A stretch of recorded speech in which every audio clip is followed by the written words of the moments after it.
4 बजने को है, वक्त हो चला है अपना बिहार का। मैं हूं शुभी मिश्रा आपके साथ। बुलेटिन की शुरुआत बड़ी खबर के साथ करेंगे। काली कमाई पर डंडा चलेगा, क्राइम पर अब नो कॉम्प्रोमाइज होगा। गृह विभाग और डीजीपी का बड़ा बयान, अपराध से अर्जित संपत्ति जब्त होगी। गृह विभाग ने एसओपी जारी कर दिया है, कोर्ट से निर्देश मिलते ही एक्शन लिया जाएगा। नए कानून के तहत तेज होगी कार्रवाई। बड़ी खबर आपको बता रहे हैं, काली कमाई पर डंडा चलेगा, क्राइम पर अब नो कॉम्प्रोमाइज। गृह विभाग और डीजीपी का बड़ा बयान, अपराध से अर्जित संपत्ति जब्त होगी। गृह विभाग ने एसओपी जारी किया, कोर्ट से निर्देश मिलते ही नए कानून के तहत तेज कार्रवाई होगी। बड़ी खबर आपको बता रहे हैं, नए कानून के तहत तेज कार्रवाई होगी, काली कमाई पर डंडा चलेगा। अपराध से अर्जित संपत्ति को जब्त करने के संबंध में एक एसओपी निर्गत किया गया है सरकार की अनुमति से, और उसके आलोक में अभी तक 1419 अपराधियों को चिन्हित किया गया है और 405 लोगों के विरुद्ध प्रस्ताव माननीय न्यायालय में भेजे गए हैं। 70 अपराधियों के विरुद्ध संपत्ति जब्ती की कार्रवाई प्रक्रियाधीन है और 3 अपराधियों के विरुद्ध संपत्ति जब्ती का आदेश भी पारित कर दिया गया है। अभी जो नया कानून बना है उसमें धारा 107 में अनुसंधानकर्ता को यह शक्ति दी गई है कि अनुसंधानकर्ता को अनुसंधान के दौरान यदि यह प्रतीत होता है कि अपराधकर्मी अपराध के माध्यम से संपत्ति अर्जित की है, तो उस संपत्ति को चिन्हित करके प्रस्ताव तैयार करके और सर्किल इंस्पेक्टर, एसडीपीओ, एसपी से अनुमोदन प्राप्त करके न्यायालय में अपनी अर्जी दाखिल करेंगे।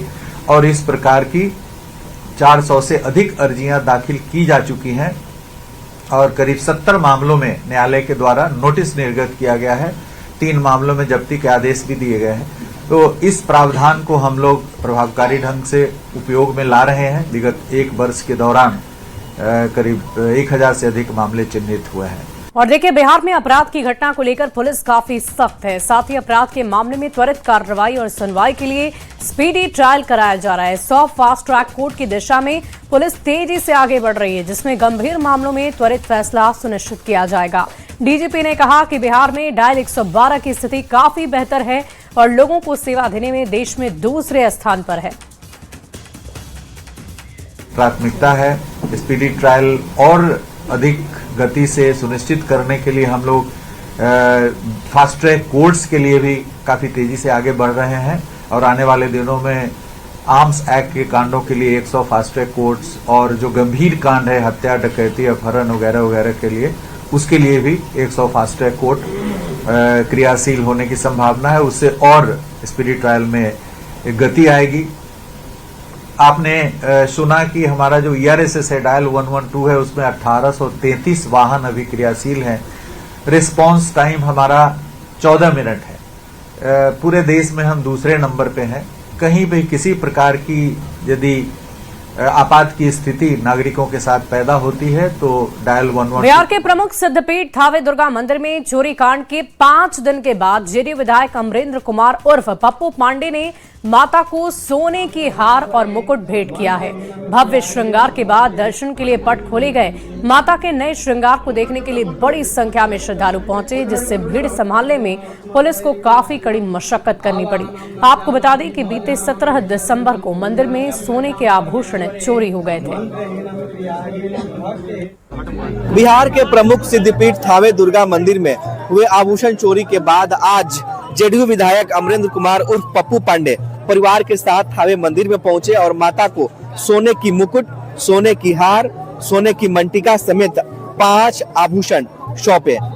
माता की भव्य रूप से श्रृंगार की गई। इसके बाद भक्तों के लिए माता का पट खोल दिया गया है। थावे दुर्गा मंदिर की यह तस्वीर है, जहां पर आज बड़ी संख्या में श्रद्धालु मां का दर्शन करने के लिए पहुंचे हुए हैं और यहाँ पर भीड़ को नियंत्रण करने के लिए पर्याप्त संख्या में पुलिस बल भी बुलाए गए हैं। सदर एसडीपीओ, सदर एसडीएम के अलावा थावे के बीडीओ सीओ भी मौजूद है।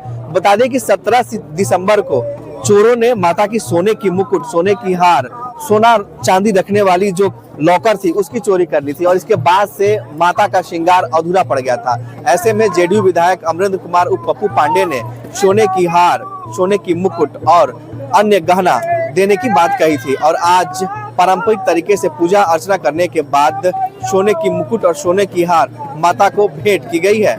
ऐसे में सोने की हार और सोने की मुकुट से श्रृंगार करने के बाद माता का पट भक्तों के लिए इस वक्त खोल दिया गया है और बड़ी संख्या में श्रद्धालु पूजा अर्चना के लिए पहुंचे हुए। हालांकि चोरी किए गए आभूषणों को अब तक पुलिस बरामद नहीं कर सकी और जो चोर थे उनका सुराग भी अब तक पुलिस को नहीं मिल सका है।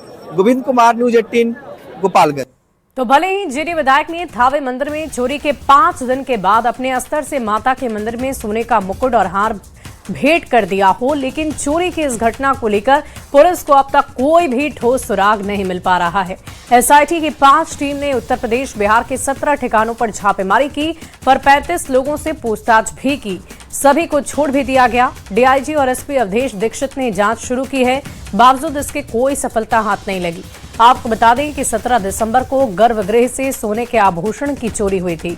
सीसीटीवी में कैद 2 चोरों की तस्वीरें सामने आने के बाद गोपालगंज पुलिस ने 1 लाख का इनाम रखा है, लेकिन कोई सुराग अब भी नहीं मिला। और अब खबर सियासत से जुड़ी हुई। दिल्ली में हुई बिहार की बात। पीएम मोदी से मिले नीतीश कुमार। पीएम के बाद अमित शाह से मुलाकात हुई। बिहार के विकास पर चर्चा हुई है। डिप्टी सीएम सम्राट चौधरी भी उनके साथ रहे और ये एक्सक्लूसिव तस्वीरें आपको दिखा रहे हैं। सरकार गठन के बाद ये पहली शिष्टाचार मुलाकात है, जिसके बहाने कई मुद्दों पर बातचीत भी हुई है। तस्वीरें आप देख रहे हैं। सम्राट चौधरी, ललन सिंह, बिहार के मुख्यमंत्री नीतीश कुमार, देश के प्रधानमंत्री नरेंद्र मोदी आपको नजर आ रहे होंगे।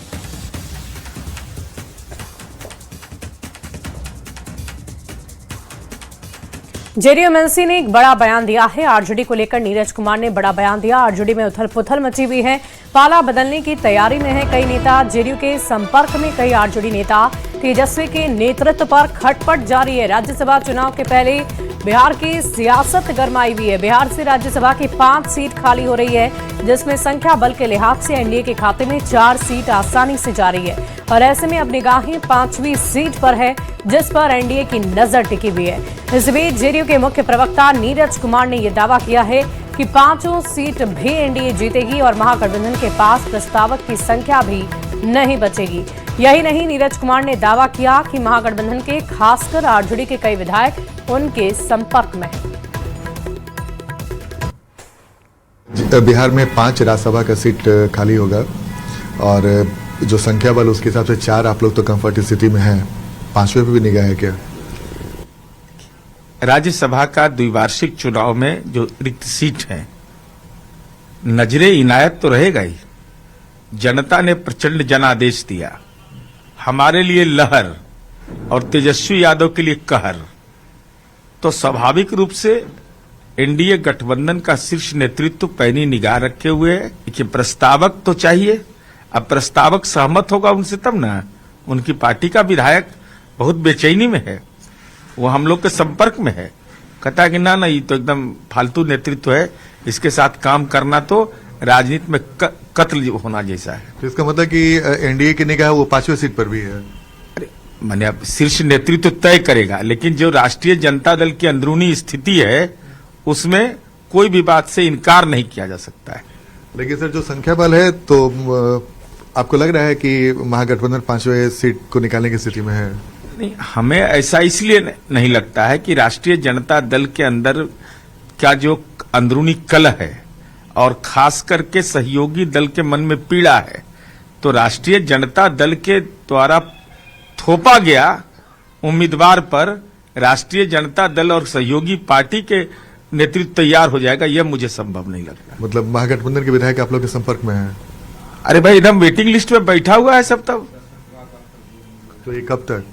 अभी तो देखिए, अभी ये तो मान लीजिए कि अभी इस संबंध में कोई औपचारिक समय तो नहीं दिया जाएगा। आरएसी में आने का समय आएगा, फिर फाइनल आएगा। क्या खरवास? अच्छा, वहां रह के क्या करेगा? खरवास के बाद?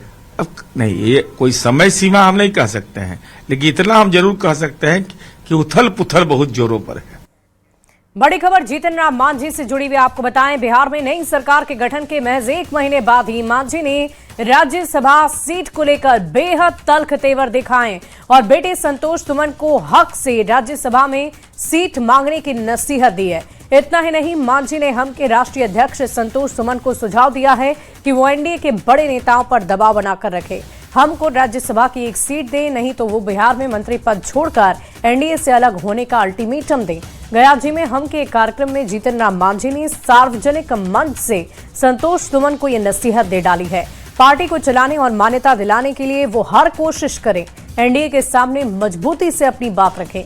मांझी ने कहा है कि 2024 के चुनाव में भी बीजेपी ने जो वादा किया उसे पूरा नहीं किया गया। विधानसभा चुनाव में हम के पास बेईमानी की गई और मांझी ने संतोष सुमन को पार्टी चलाने के लिए दूसरे विधायक और सांसदों की तरह वसूली करने का भी सार्वजनिक मंच से सुझाव देकर सबको हैरान कर दिया है।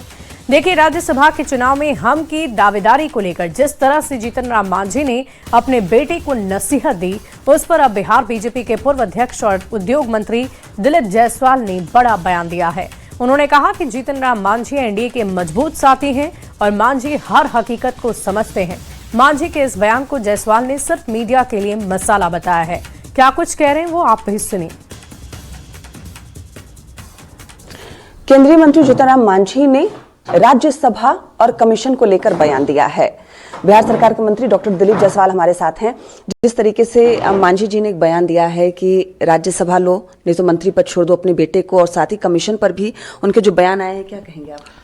देखिए, जीतन राम मांझी जी एनडीए घटक दल के एक महत्वपूर्ण नेता हैं और वो सदैव चाहते हैं कि एनडीए घटक जो है मजबूती के साथ आगे बढ़े। जीतन राम मांझी जी को मालूम है कि राज्यसभा सदस्य और किस चीज़ के लिए कैसे क्या जो है पालन किया जाता है। तो जीतन राम मांझी जी, हो सकता है कि तो आपको मीडिया में मिर्च मसाला मिल गया, लेकिन सच्चाई ये है कि जीतन राम मांझी जी सभी हकीकत को समझते हैं और वो इलेक्शन के समय भी कभी कभी कुछ बातें रख देते हैं मीडिया के सामने, लेकिन उनके दिल में सदैव यही है कि एनडीए एक होकर, इंटैक्ट होकर मजबूत रहे। तो बिहार सरकार के मंत्री डॉक्टर दिलीप जायसवाल थे हमारे साथ, जिनका साफ तौर पे कहना था कि जीतन राम मांझी कुछ भी बयान दे देते हैं, इसका ये मतलब नहीं कि अंदर से सब कुछ ठीक ठाक नहीं है। एनडीए में एकजुटता है और सिर्फ ये बयानों का दौर है। विनीता मिश्रा, न्यूज़ 18 पटना।